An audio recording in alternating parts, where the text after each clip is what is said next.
सारा पैसा उसी के विवाह में खर्च कर देंगे और जब मेरी बारी आएगी तो ठेंगा दिखा देंगे। तेरा भाग्य तो बहुत ही बलवान है बेटी। ना रहेगा बांस, ना बजेगी बांसुरी।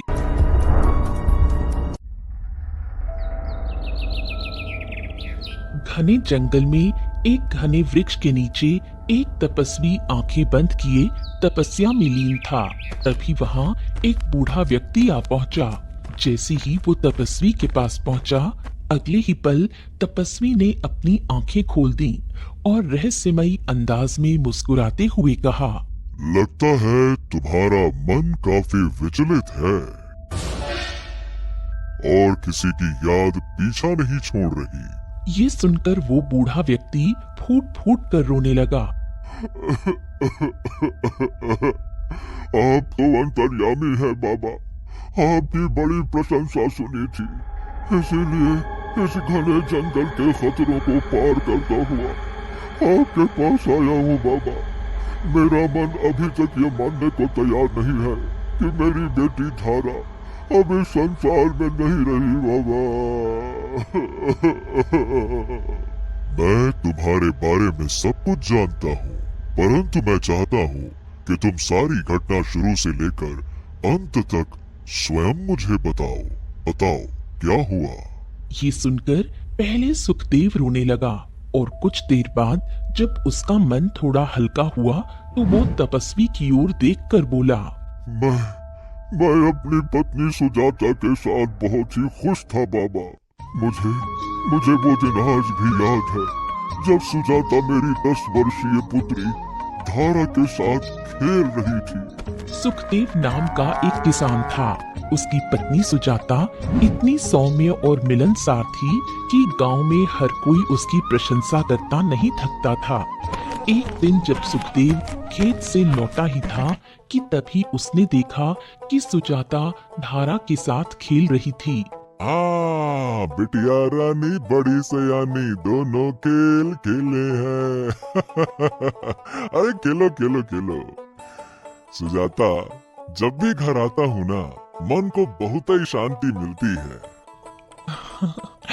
मैं आपकी बात का मतलब नहीं समझी।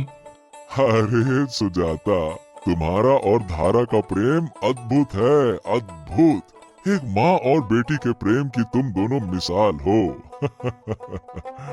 सुखदेव ने इतना कहा ही था कि तभी अचानक सुजाता को जोरदार खांसी उठी और खांसी के साथ खून आ गया। ये देखकर सुखदेव घबरा गया और तुरंत दौड़कर सुजाता के पास जाकर बोला, ओहो, तुमको जोरदार खांसी हुई और उसमें खून भी आ गया।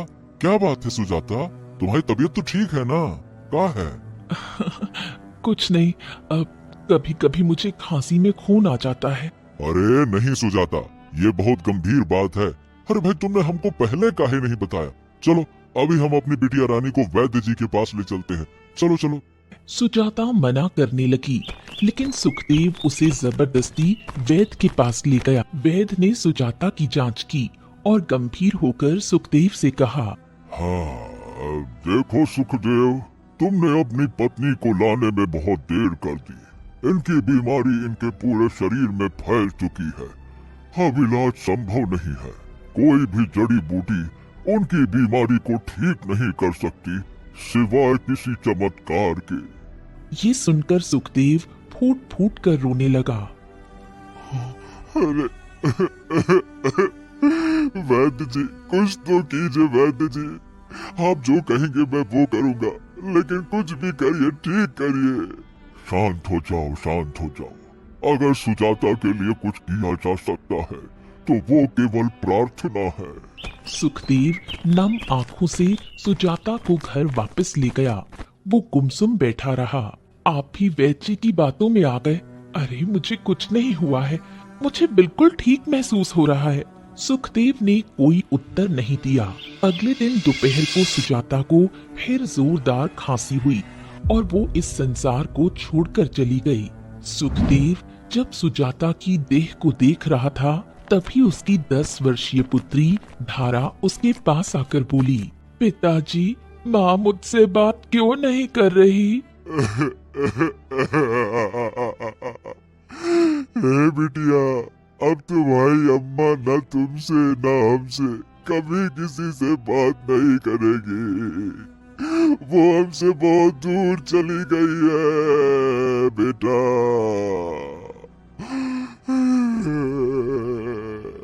धारा, जो पहले से ही समझदार थी, रोने लगी।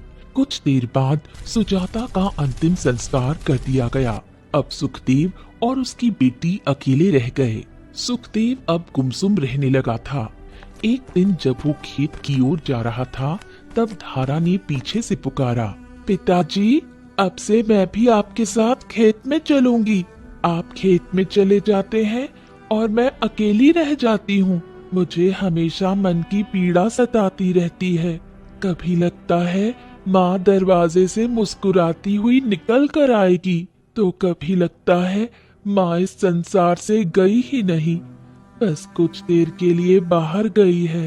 इतना कहकर धारा फूट फूट कर रोने लगी। सुखदेव ने अपनी बेटी को गोद में उठाते हुए कहा, आज आज मेरी बिटिया रानी, बेटा, सिर्फ तुझे ही नहीं हमको भी ऐसा लगता है, इसीलिए मन नहीं लगता और हम ज्यादा समय खेत में बिताते हैं। हमको माफ करना बेटा, हम भूल गए थे कि जो मन हम महसूस कर रहे हैं वही तो तुम भी महसूस कर रही होगी ना। सुजाता हमारी पत्नी थी, पर वो तो तुम्हारी अम्मा थी ना। चल चल बेटा, अब से तू भी हमारे साथ खेत चला कर। चल आजा आजा आजा चल। उस दिन से धारा रोज सुबह अपने पिता के साथ खेत जाती और शाम ढले लौटती। एक दिन सुखदेव खेत में मेहनत से काम कर रहा था और उसकी पुत्री धारा पास ही एक घने वृक्ष के नीचे बैठी अपनी माँ की याद में डूबी हुई थी। तभी वहाँ गांव का मुखिया आ पहुँचा। अरे बस बस बस भाई सुखदेव, बस बस, ज्यादा मेहनत मत कर, तुझे अपनी पुत्री का भी ध्यान रखना है। ये सुनकर सुखदेव चौंक गया। हाँ, ऐसा है मुखिया जी कि जब भी मेहनत करता हूँ तो कुछ देर के लिए सुजाता की याद थोड़ा कम हो जाती है। मैं समझ सकता हूँ और मैं इसी वजह से तेरे पास आया हूँ। क्या मतलब?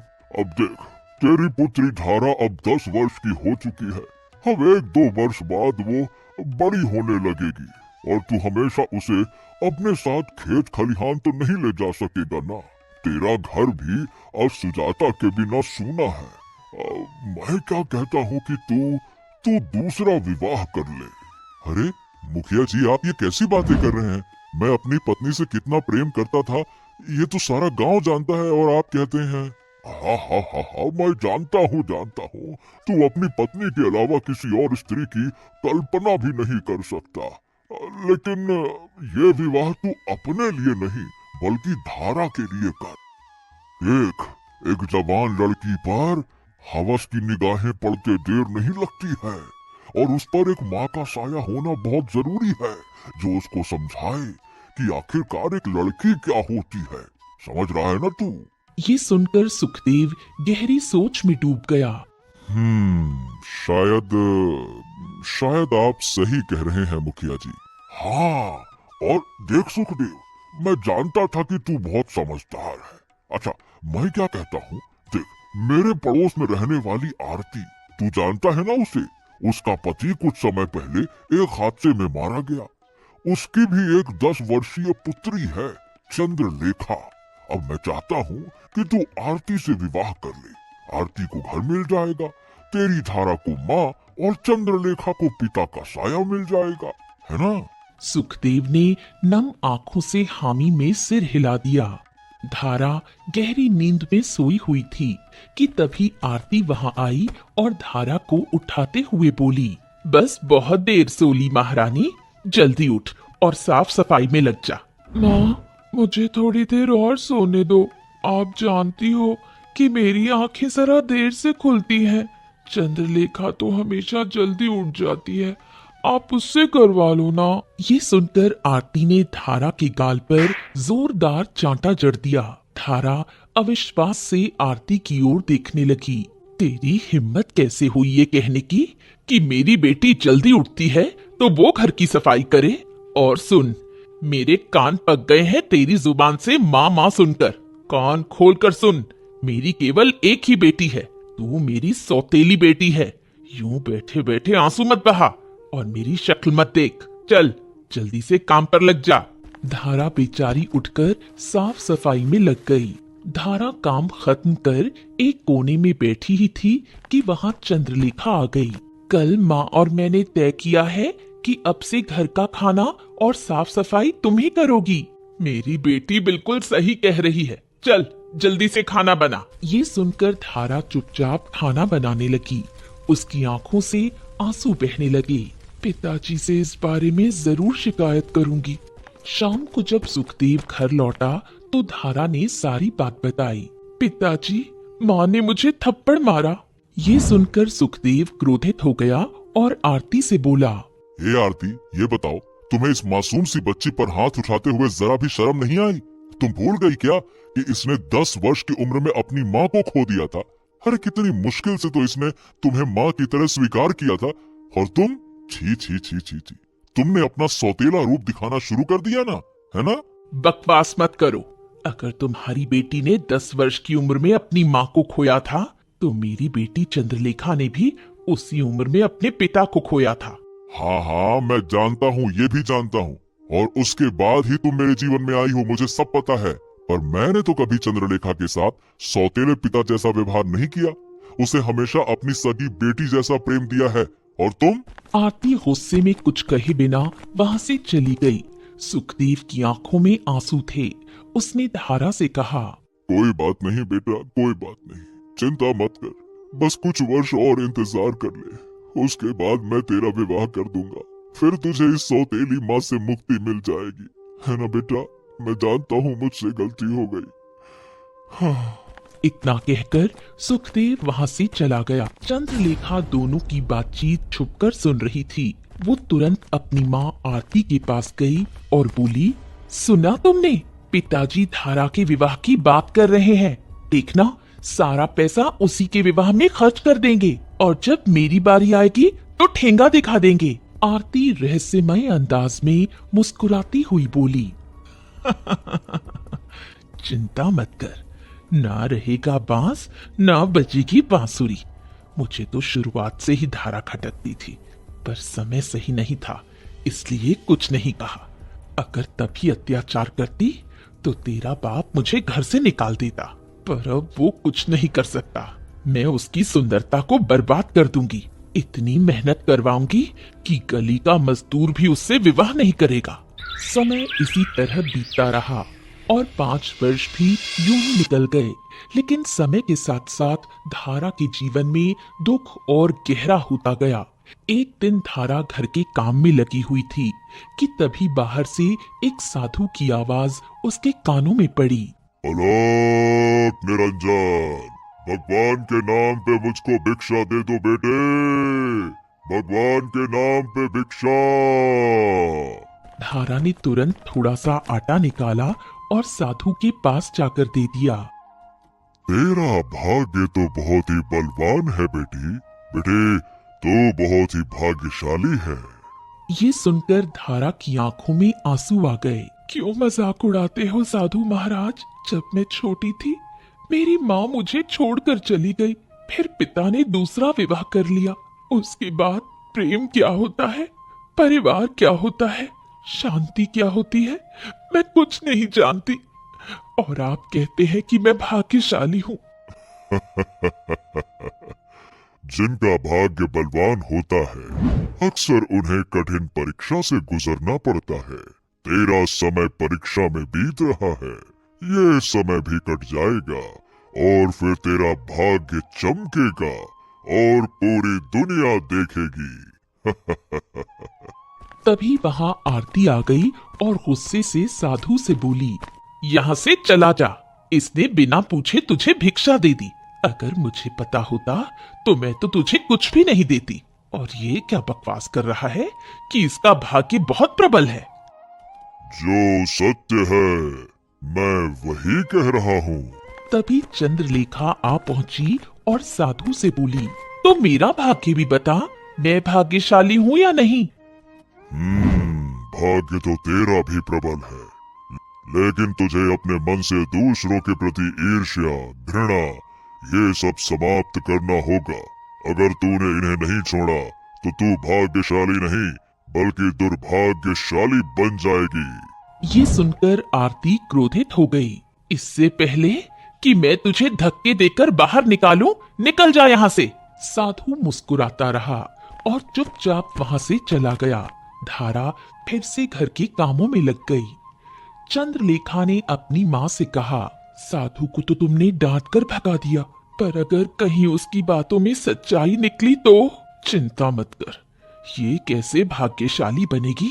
याद है ना, मैंने कहा था, ना रहेगा बांस ना बजेगी बांसुरी। शाम को जब सुखदेव घर लौटा तो धारा ने उसे पूरी बात बताई। पिताजी, आज एक साधु आए थे और उन्होंने मुझे भाग्यशाली कहा।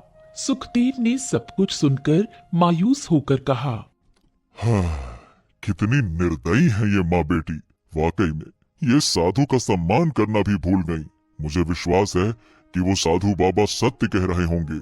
अगले दिन जब सुखदेव खेत चला गया तभी आरती धारा के पास आई। घर में लकड़ियां खत्म हो गई हैं, जंगल से लकड़ियां काट कर ला।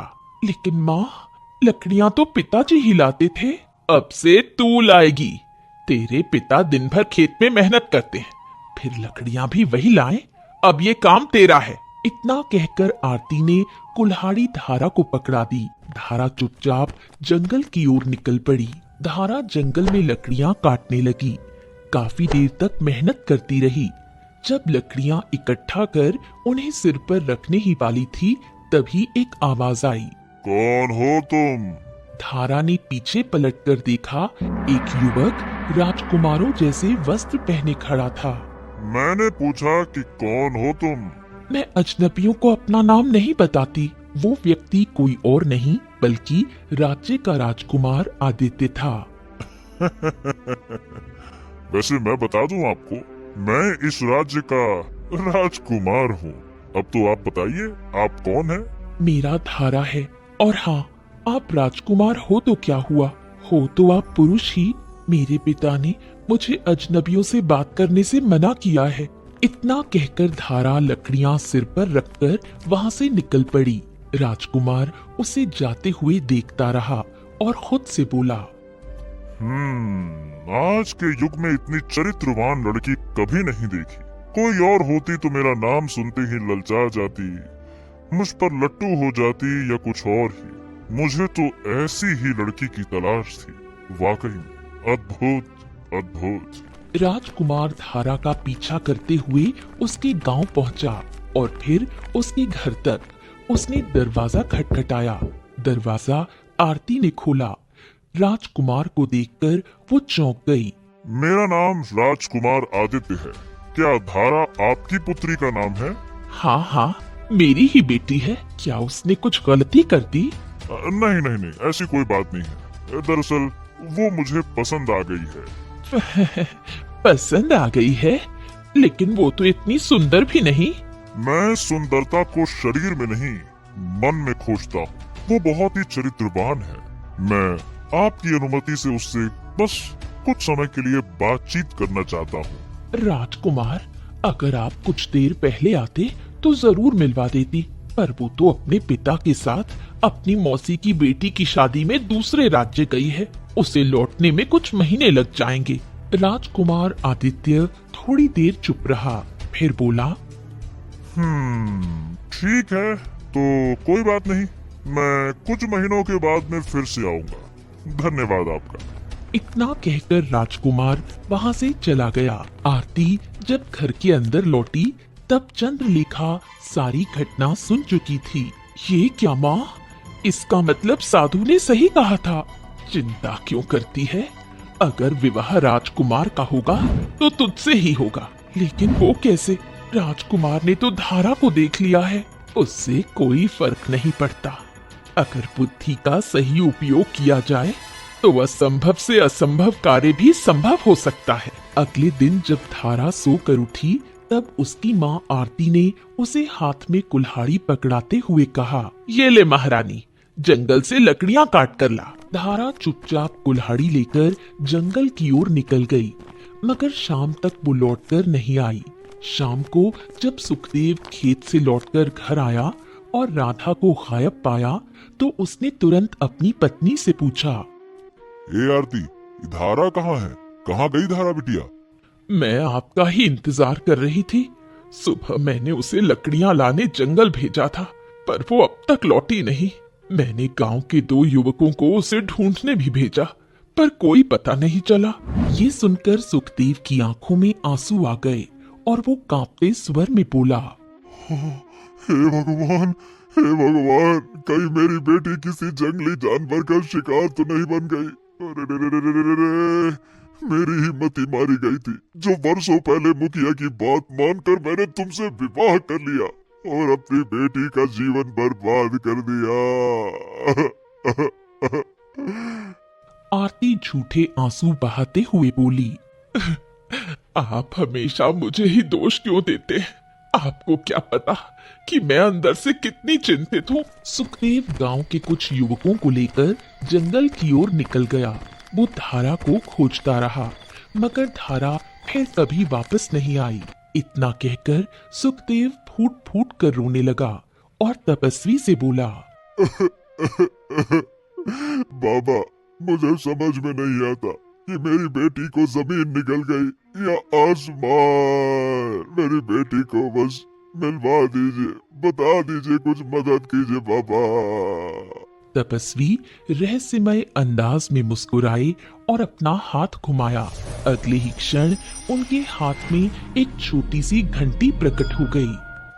ये लो, ये घंटी अपने पास रखो और अपने घर जाओ और रास्ते में जो भी पहला जानवर मिले, इस घंटी को उसके गले में बांध देना और उसे अपने घर ले आना। जाओ। लेकिन बाबा, इससे मेरी बेटी का पता कैसे चलेगा? कुछ रहस्य जुबान से नहीं बताए जाते, समय आने पर प्रकट होते हैं। याद रखना, जिस दिन विवाह का मंडप सजेगा, उस दिन सत्य अपने आप सामने आ जाएगा। ओम। इतना कहकर तपस्वी फिर से बैठकर ध्यान में लीन हो गए। सुखदेव अनेक प्रश्नों को मन में लिए घर की ओर चल पड़ा। कुछ दूर जाने के बाद सुखदेव की नजर एक बकरी पर पड़ी जो अकेली खड़ी उसे देख रही थी। हाँ, बाबा ने कहा था कि जो जानवर रास्ते में पहले मिलेगा उसी के गले में घंटी बांधनी है। सुखदेव ने बकरी के गले में घंटी बांधी और कहा, आज से तू मेरे साथ रहेगी, चल। सुखदेव घर पहुंचा तो आरती और चंद्रलेखा बकरी को देखकर चौंक गईं। ये बकरी कहाँ से उठा लाए? अब आपको जानवर पालने का भी शौक हो गया है? अरे, अब जंगल में अकेली मिली थी, इसीलिए ले आया। आप तो खेत चले जाते हैं, इस बकरी की देखभाल तो मुझे और चंद्रलेखा को ही करनी होगी। हाँ, कुछ दिन बाद इसे जंगल छोड़ दूंगा, तब तक इसका ध्यान रखना। बस इतना परेशान होने की जरूरत नहीं है। अगले दिन जब आरती और चंद्रलेखा उठी, सुखदेव खेत जाने की तैयारी कर रहा था। तभी कोई दरवाजे की कुंडी खटखटाता है। आरती ने दरवाजा खोला। सामने वही राजकुमार आदित्य खड़ा था। प्रणाम। अब तक आपकी बेटी धारा तो वैसे लौट आई होगी। मैं उससे थोड़ी देर के लिए बातचीत करना चाहता हूँ। वैसे आप चाहें तो बातचीत के दौरान आप भी हमारे साथ रह सकती हैं। ये सुनकर आरती अचानक रोने लगी और उसके साथ चंद्रलेखा भी आंसू बहाने लगी। अरे अरे अरे, क्या हो गया? क्या बात है? क्या बात है? आप दोनों रो क्यों रही हैं? क्या हो गया? अब आपको क्या बताऊं राजकुमार, आपके जाने के कुछ दिन बाद धारा बीमार पड़ गई। वैद्य जी ने कहा उसे एक विचित्र बीमारी हो गई है। अब वो ज्यादा दिन जीवित नहीं रह पाएगी। राजकुमार ये सुनकर सन्न रह गया। मुझे ये मानने में हिचक नहीं कि मैं उसकी सौतेली माँ थी, लेकिन मैंने उसे अपनी जान से भी ज्यादा चाहा। धारा को सबसे ज्यादा मलाल यही रहा कि वो आपसे विवाह नहीं कर पाई, मगर मरने से पहले उसने मुझसे एक वचन लिया। कैसा वचन? उसने कहा था जब राजकुमार दोबारा मिलने आए तो मेरी बहन चंद्रलेखा से उनका विवाह करा देना, ताकि मेरी आत्मा को शांति मिल सके। राजकुमार की आंखों में आंसू भर आए। वो धीरे से बोला, मैंने पहली ही नजर में धारा से सच्चा प्रेम किया था। अगर यही उसकी अंतिम इच्छा थी तो मैं उसे पूरा करूंगा। ठीक है, मैं कल फिर से आऊंगा। यही गांव में मंडप सजेगा और धारा की अंतिम इच्छा पूरी गांव के सामने पूरी की जाएगी। ठीक है। आरती मुस्कुराती हुई चंद्रलेखा के साथ अंदर चली गई, मगर अंदर ही कोने में खड़ा सुखदेव ये सब सुन रहा था। अरे क्या तुम पागल हो गई हो क्या आरती? तुम्हें झूठ बोलने की क्या जरूरत थी? क्यों नहीं बताया तुमने कि जंगल में धारा को लकड़ियां काटने के लिए भेजा था, लकड़ियां काटने के लिए, और फिर हमारी बिटिया कभी लौट कर नहीं आई? तुमने ये क्यों नहीं बताया राजकुमार को कि जब से तुम उसके जीवन में आई हो तब से तुमने उसे एक पल का भी चैन नहीं दिया है? बस अब एक लफ्ज और मत बोलो। मैं अपनी बेटी का विवाह राजकुमार से कराना चाहती हूँ, इसलिए झूठ बोला। और मुझे पता है आप ऐसा इसलिए नहीं चाहते क्योंकि धारा आपकी सगी बेटी थी और चंद्रलेखा तो सौतेली। ध्यान से सुनो, अगर तुमने राजकुमार को सच बताया तो मैं और चंद्रलेखा आत्महत्या कर लेंगे। अरे तू समझती क्यों नहीं आरती? अगर गांव में किसी ने सच्चाई बता दी तो तू झूठी साबित हो जाएगी। तब राजकुमार की नजरों में तेरी बेटी चंद्रलेखा की क्या अहमियत रह जाएगी, ये सोचा है कभी? सभी गांव वाले जानते हैं कि धारा जंगल में लकड़ियां काटने गई थी और फिर वो कभी वापस नहीं आई। कोई सच्चाई नहीं बताएगा किसी से। राजकुमार से बात करने की हिम्मत किसी में नहीं। और फिर विवाह के बाद मेरी बेटी चंद्रलेखा इस गांव में कभी फटकेगी भी नहीं। तो तूने मान लिया कि हमारी बेटी अब संसार में नहीं रही? जितनी जल्दी हो सके तुम भी मान लो। तुम्हारी बेटी को जरूर किसी जंगली जानवर ने खा लिया होगा। अगर वो जीवित होती तो अब तक आ चुकी होती। ये कहकर आरती वहां से चली गई और सुखदेव एक बार फिर अकेला रह गया। अगले दिन राजकुमार आदित्य गांव में आ पहुंचा। आरती ने पहले से ही मंडप सजा रखा था। गांव के सभी लोग उत्साह से भरे हुए थे। चंद्रलेखा को देखकर सभी उसकी किस्मत पर रश्क कर रहे थे। सुखदेव एक ओर खड़ा था, उसकी आंखें नम थीं। तभी वहां वही बकरी आ पहुंची। अब मैं अपना दुख किससे कहूँ? तुझे बताऊंगा तो शायद तू समझ भी पाए या नहीं, लेकिन मन तो थोड़ा हल्का हो ही जाएगा।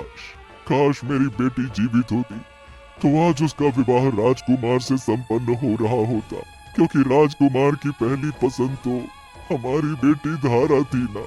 तभी अचानक बकरी के गले की घंटी चमकने लगी। सुखदेव चौंककर उस चमकती घंटी को देखने लगा।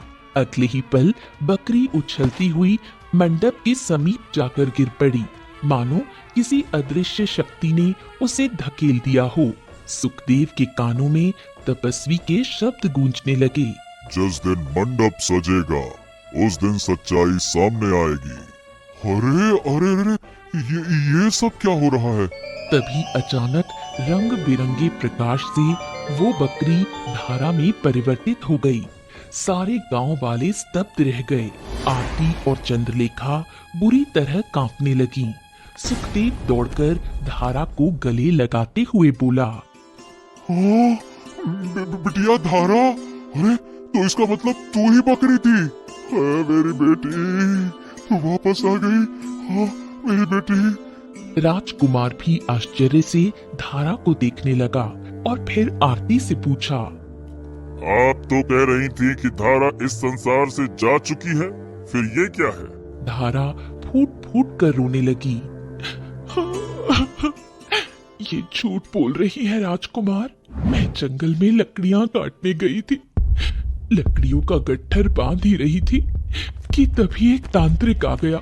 उसने कहा मेरी सौतेली माँ मुझे बिल्कुल पसंद नहीं करती, वो मुझे रास्ते से हटाना चाहती है। उसे मेरी मौत के बदले बहुत सारा धन दिया गया है। इतना कहकर उसने अपनी थैली से कुछ निकाला और मेरे ऊपर फेंक दिया। फिर न जाने क्या हुआ, मैंने खुद को एक बकरी के रूप में देखा। मैं अपने घर का रास्ता भी भूल गई और जंगल में भटकने लगी। राजकुमार गुस्से से कांपता हुआ आरती की ओर देखने लगा। क्या ये सत्य है? डरी सहमी आरती कांपते हुए बोली, मुझे क्षमा कर दीजिए राजकुमार। जब एक साधु ने भविष्यवाणी की थी कि धारा बहुत भाग्यशाली है, उसी दिन से मुझे उससे ईर्ष्या होने लगी थी। जब आप घर आए और धारा को पूछा, तब मुझे पूरा विश्वास हो गया कि वो साधु सच कह रहा था।